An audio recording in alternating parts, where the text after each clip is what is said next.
All right, let's wrap this baby up. What do you say? You know, if you'd like to, if you want to come on over and be part of the party, you're certainly welcome to.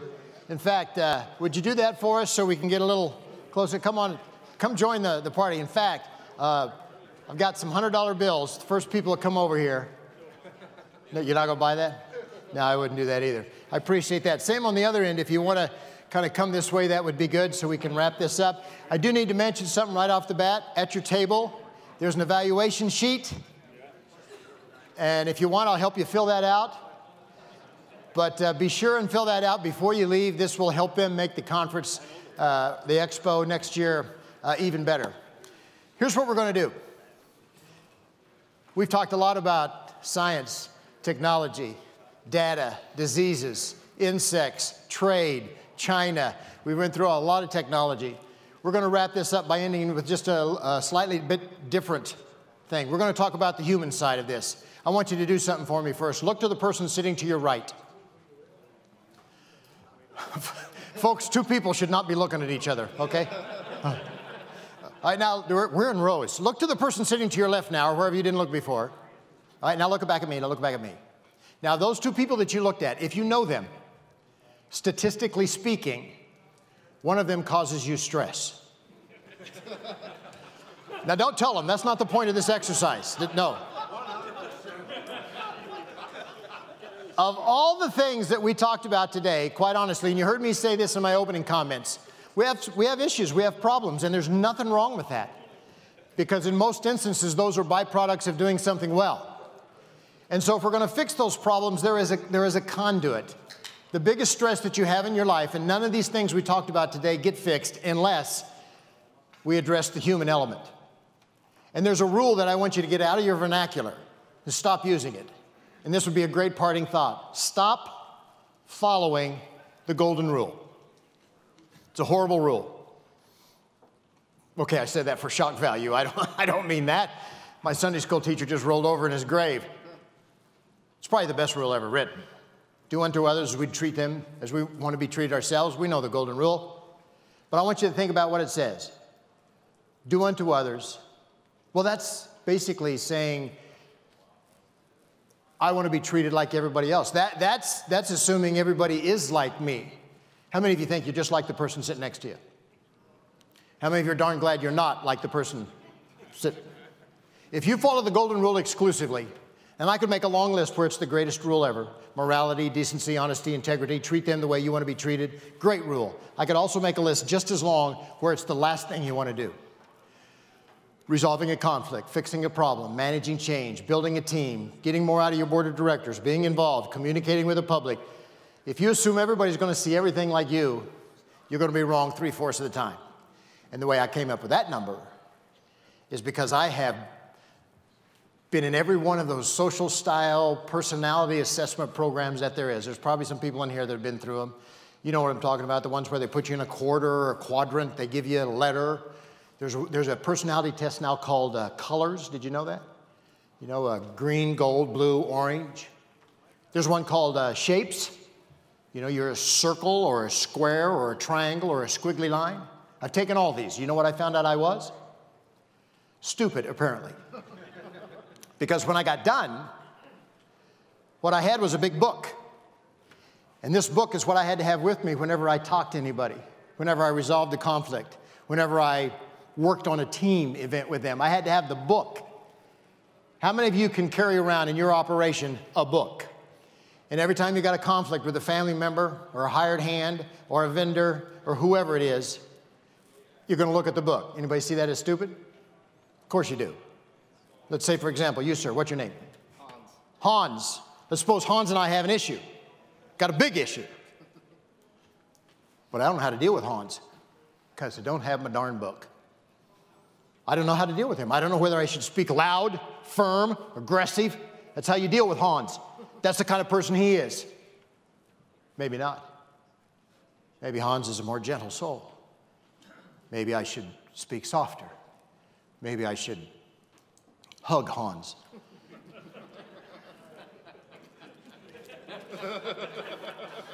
You know you want to, don't you? Does anybody see this as ridiculous? You cannot walk around in life, and anytime there is an issue or a problem, or you want to get better at something, or you want to manage change, or whatever it is, you got to pull out the book and figure out how to deal with them. So here's my parting thought today. I'm going to give you a trick, a secret on how to deal with people better. Is this important? Absolutely. People are the conduit for fixing problems, period. I could go through the 8-step problem-solving process. I could tell you about all the things that are important. I talk about the value of attitude, and it is, but it's only step number 1. All the other things comes down to how do you deal with people? And a lot of us are bad at this. Here's what I'm going to do. I'm going to assign everybody in this room a personality just to prove my point. Now, it's not going to be anything like those other ones I just made fun of. We're not going to, at your table, I'm going to give you some sticks and you're going to build a house, or we're going to join hands and sing Kumbaya. We're not going to fill out a survey. We're not going to do any of that. I'm just going to ask you 2 questions. I'm going to tell you who you are and I'll make my point. What is your pace? What is your pace of work and your pace of play? Now, you can tell by my speed of speech what my pace is, can't you? I got to go. I got to move. Got to move. I'm the guy in traffic. I'm that guy in traffic. When my lane slows down, what do? I'll jump over here. This baby's moving. We're moving. And then it'll slow down and stop. And I'll see that other spot in that lane where I was go by. Come on. Now what do? I jump back in this other lane. I'm now 2 cars behind where I was. Do I get where I'm going any faster? No, that's not the question I asked you. I said, what is your pace? What is your pace of work and your pace of play? I want you to honestly assess yourself. In fact, maybe we should take it off the farm. If you had some other project, how would you do it? I'm thinking of something right now. Back in Kansas City, I didn't get my yard mowed before the winter hit, so I got a shaggy yard. Didn't get it mowed. You know why? Didn't have 14 minutes. That's my personal record. Thank you. You're probably thinking, well, you must have a small yard. Oh, no. Huge yard. I got a 52-inch mowing deck on my mower. I got a 0-turn radius on my mower. I got headlights on my, I can mow my yard at night if I want to. Mowing my yard is a contest. I want to see how fast I can get it done. Do I pick up splash blocks and garden hoses out there in the yard before I start mowing? No. Who wants to buy some chewed up garden hoses? Anybody? Do I check the oil in my riding lawnmower before I start? No. Gotta go. I froze up 2 engines in my riding lawnmower. I run it bone dry of oil. I'm smoking. I'm just flying through that yard. I'm up on 2 wheels. I'm missing corners, and then I see that paper out there in the yard. I know what I should do. I should pick up that piece of paper after I stop the mower, then go put it in the recycle bin, come back, start the mower, finish the job. That's what I should do. This little pea brain doesn't work that way. I come up with a great idea. Mulch. I'll just mow over that baby. Don't have mulch. Got confetti. Now I got confetti blowing all through the neighborhood. Now I go to pick up all the little piece of paper. Don't have that. Don't have an option. Got to stop the mower, pick up the paper. This is while my neighbors watch. You see, my neighbors always watch me mow.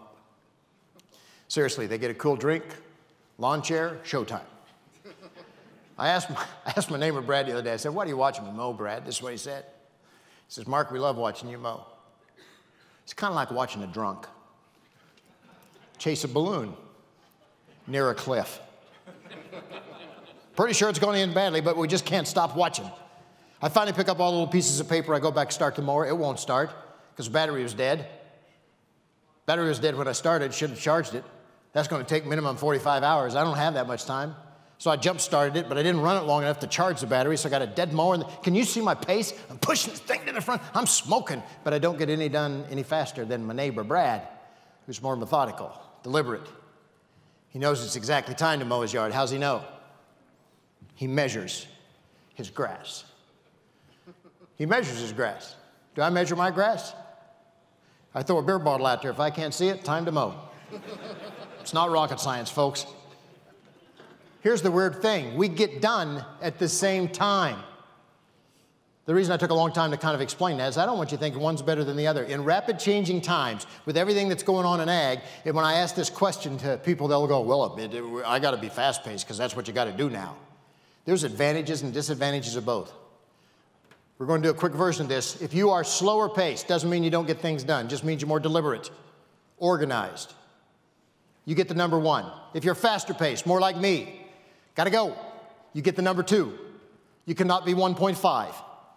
Make a call. How many ones do I have in the room? Ones. Hands up. Ones. Twos. Twos. Okay, not what I thought, but let's see where we go with this. Now, here's the only math we're going to do. You got your first number. Go to put a number behind it to create a 2-digit number. The number behind it is your emotional scale. Not do you have it. We all have it. How much do you show it? Are you someone that by noon, people do not know what's going on in your day? They don't know whether you just won the lottery or somebody ran over your puppy. Hans just laughed about a puppy getting run over. Kind of sadistic, dude. I was a metaphor. All the doggies are good. Or are you the opposite? People know exactly what's going on. If you're having a great day, they know you're having a great day. You show your emotion more. You'll be more one than the other. There's no good or bad. Here's your second number. If you keep your emotions in check more times than not, your second number is a 1. If you express more times than not, your second number is a 2. We should be an 11, a 12, a 21, or a 22. Is that correct? Let me see who we have. How many 11s do we have? Got some 11s out there. 12s? Do we have some 12s? Got some 21s? Got some 22s? Okay. This is completely backfired. This is not what I was planning. I really see no future for you people at all. Really. We should, is the bar open? We should go. Do you see what I saw? It wasn't exact, but it was about 25%. You start treating everybody the way you want to be treated, talking to them the way you want to be talked to, give them the information you think is important, you're wrong 3/4 of the time. Simple question. If you've got to fix something, if you've got a problem, if you're trying to get somebody on board, if you're trying to communicate to somebody, try to convince somebody, if 3/4 of the time you do not connect initially, how well are you scoring? And that's what we do. We instinctively assume everybody else is going to see things the way we do. You people are looking at me the way a dog looks at a ceiling fan. What? So what? You give me a number, this is going to help me to deal with the issues of agriculture? No, let me do this. The number you're going to forget. I'm going to give you a name that goes to your number. You won't forget this. I promise you. You'll be talking and saying this name next year if you come to the expo. Now, this is very important. The name I give you, I mean it in a nice way. In fact, on the count of 3, I want to hear a nice way. 1, 2, 3. Nice way. We'll start with me. I'm a 21. Where are my 21s? 21s? 21s? All right. Right here. Black shirt, middle. What's your name, sir? Brian. We've never met. Is that right? That's true. All right. Brian and I are a lot alike. We like to get the job done, don't we, Brian? Yes, we do. There may be a tornado trail of bodies and debris behind us. We get her done, though, don't we, pal? Absolutely. We're movers and shakers. We get her done. That's why you call Brian and I and all the other 21s. So hands up, 21s. Hands up. Look at these people right in the face. They're known as a jerk. I mean this in a nice way. I'm just saying we're aggressive, focused, driven, results-oriented. Got to get the job done. You know who I'm talking about. You also see why we need to kind of keep this in the room. Don't go home. Don't go home and tell your significant other, honey, you know, I figured out what our problem is. This speaker says you're a jerk. See, that's going to create some unrest. Right? So we got the jerks in the room. Where are my 11s? Let me see the 11s. 11s? We got 11 right here. What's your name, sir? Nick is an 11. Never met, but I'm going to describe you to the rest of the people. You're organized, deliberate, precise. You keep your emotions in check. You don't fly off the handle a lot. Does this sound familiar to anybody? You got somebody like this? Let me ask you a question, Nick. You got a pocket protector holding your pens? Do you? Oh my gosh, he's going to show me. Yeah, boy. Yeah. Yeah, you got your keys on a keychain thing? You got it? Yeah. Nope. I got you here, Nick. I bet as a kid you polished your protractor. You know, Nick, the mere fact that you just know what a protractor is.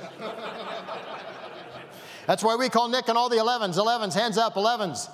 We call you people, look at them right in the face, we call you a nerd. All right, so we got the jerks, we got the nerds. By the way, you nerds have an advantage over everybody.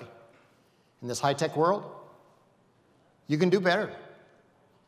Better than Brian and I, us jerks. We struggle with technology. We do it, don't we? We have to do it. In fact, I remember the day I ventured into the world of technology. June 17th, 1978. Bought a cordless telephone. Anybody remember them cordless telephones from 1978? They're about this big.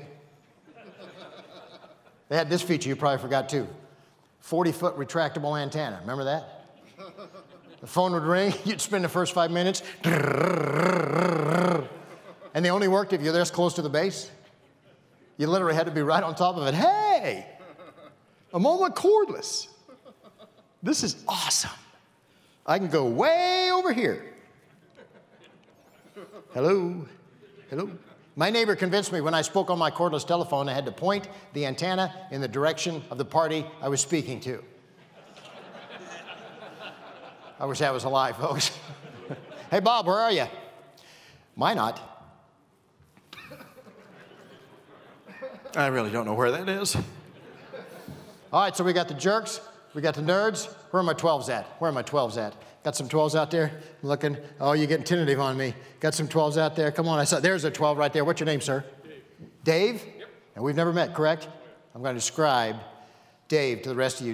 Dave, you're a decent man. Honest. Trustworthy. We can count on you. You sometimes will sacrifice your own wishes for the benefit of the group. You're more emotional than most. You think I love you, Dave. Man. This is why we call Dave and all the 12s, we call you a wimp. And I mean this in a nice way. In fact, the wimps are the most important people in this room. Some of you wimps were afraid to raise your hand. Let me tell you something. You're the glue that holds us together. You're often the core of a board of directors or of a management team because you understand that a team goal takes a precedence over an individual goal. You're the most important people. Do I mean that? No, I'm a jerk trying to make them feel better. Otherwise, they're going to whine. Where's my 22s at? 22s? Got a lot of hands up. Coming over there. You, sir, you're 22. Yeah. Who have I got there? Seth. There's a 22. Never met, but I'm going to describe you to everybody else. Seth, you like to talk a lot, don't you? Yeah. Yeah, we don't even have to be in the same room to know that, do we? You express yourself. You're experimental. You're fun. You're the life of the party. All you 22s, raise your hand. I have a name for you. You're known as a mouth. Now I'm going to shout out your name and let me see who we got in the room. You got to be one of these four. Where are my jerks at? Let me see the jerks. Hands up. Nerds, where are you? There's the nerds. Wimps, be strong, Dave. Strong. All right. And the mouths, the rest of you are mouths? All right, now this is what I'm trying to get at. If you remember not another word, remember this. It doesn't matter. We did all that for nothing. I insulted everybody in the room for no reason.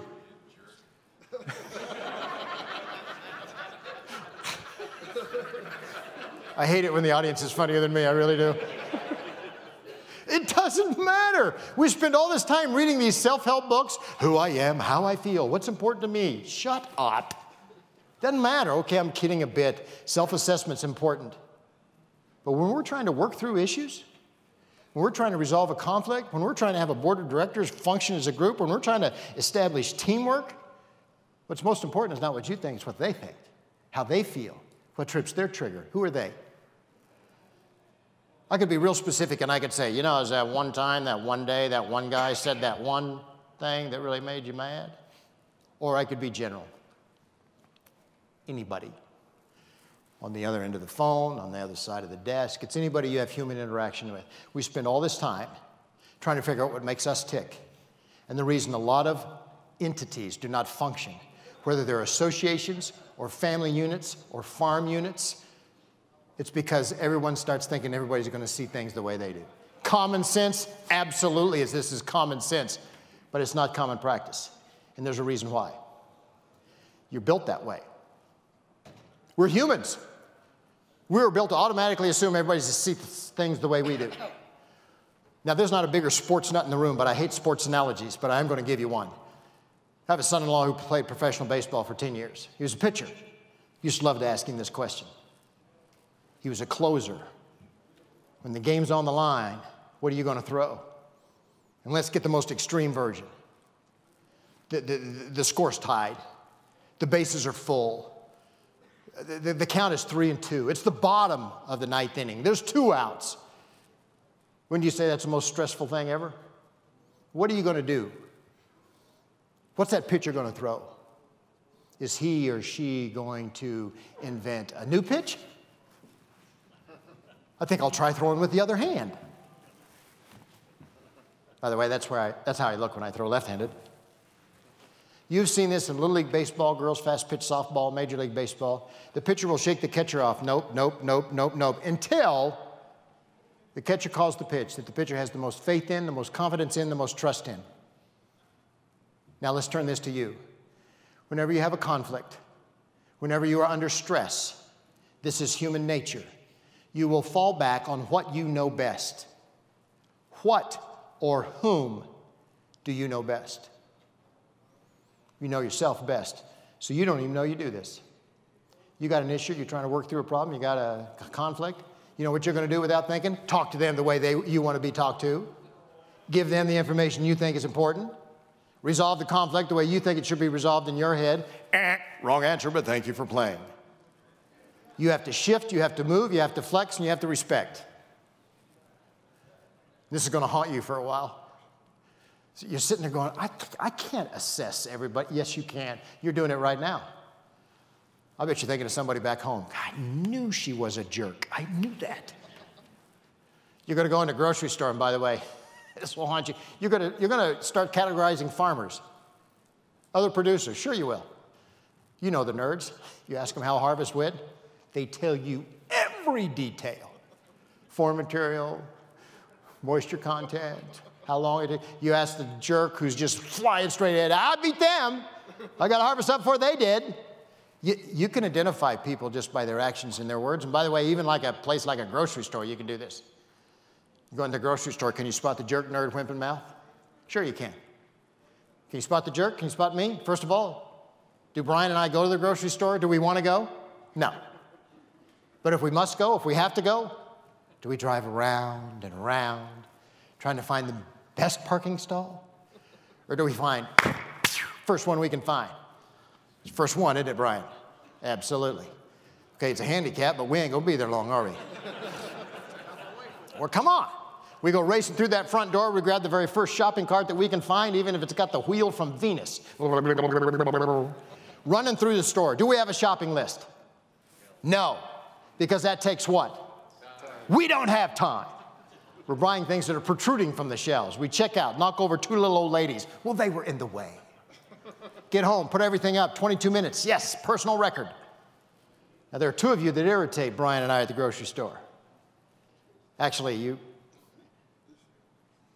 irritate us jerks and mouths, so the 2 of you that are left are the wimps and the nerds.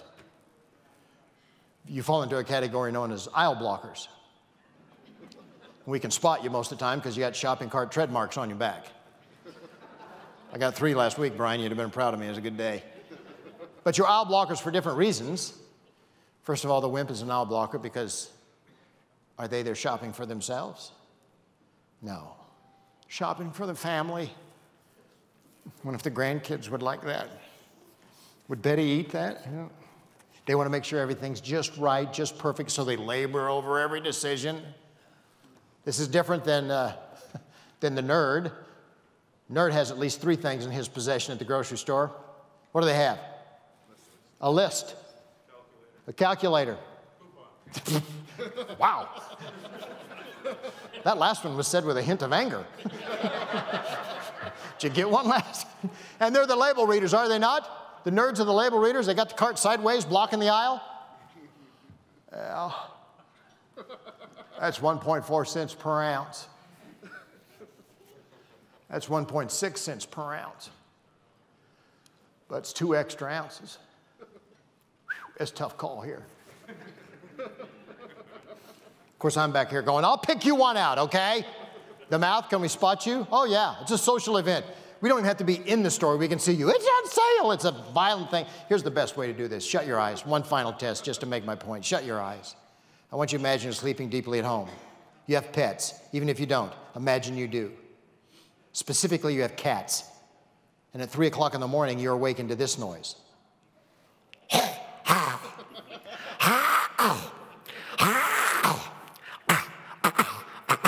It's hairball time. Now open your eyes. Does everybody respond the same way? No, they do not. The nerd, very analytical, in control, unemotional. Nerd says, don't worry, dear, it's a normal biological process of the feline family. Cat will probably clean up his own mess. He'll be fine in the morning, go back to sleep. What about the wimp? Fluffy? Oh, get him, go get him, put him in bed with us.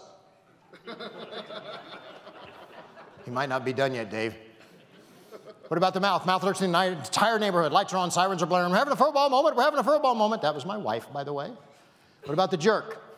Get the gun. I want to wake up to a cup of coffee, not a furball landmine, okay? Don't tell me you can't do this. And you may be thinking to yourself, I thought I was this, I do this, I sometimes do this, I do. Yeah, you have all four. You have a major, minor, third degree, fourth degree. You know what that means? That means if you're cognizant of this, you can work with anybody. You can shift and move and flex with anybody.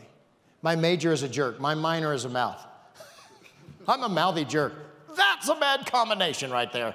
2 words, bar fight. I was just trying to be funny. But the fact that you have all 4 of these in you, if you will allow yourself to take a pause and push back and say, who do I have here?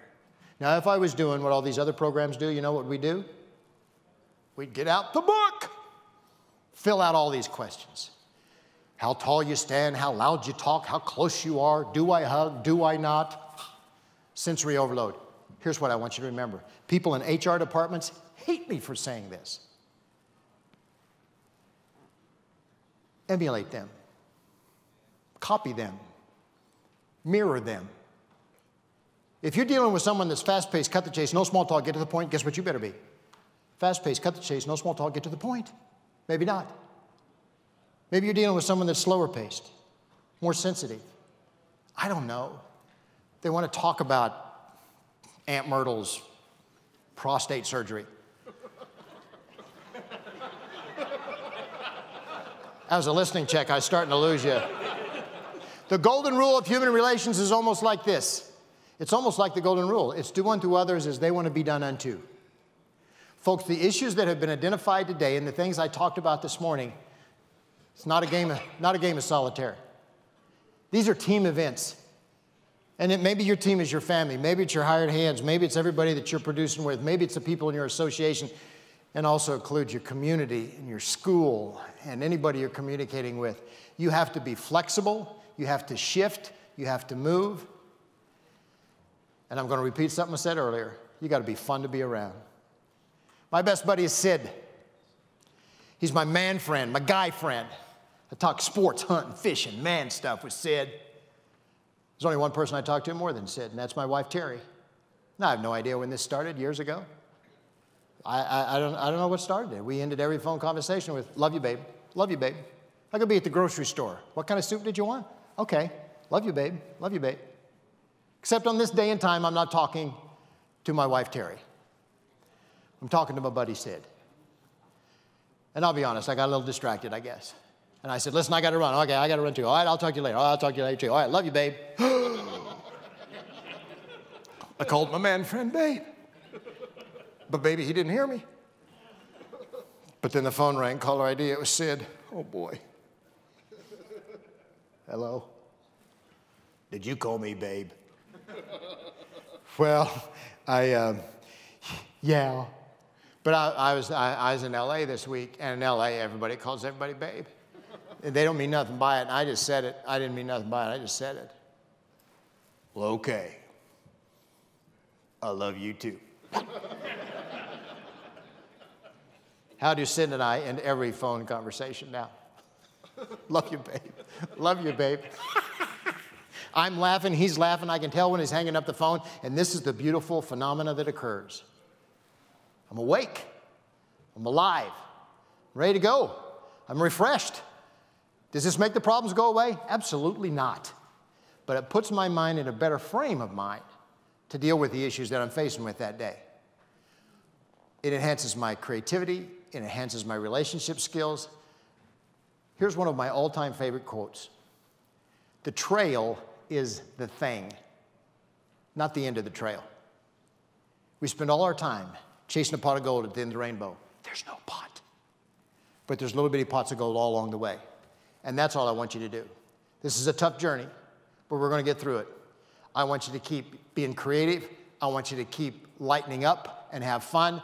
And most of all, I want you to remember that golden rule of human relations: do unto others as they want to be done unto, because the problems that we face, not a game of solitaire. Folks, you have been a delightful group today. Thank God you're here, and thank God for you. Love you, babe. We'll see you next time.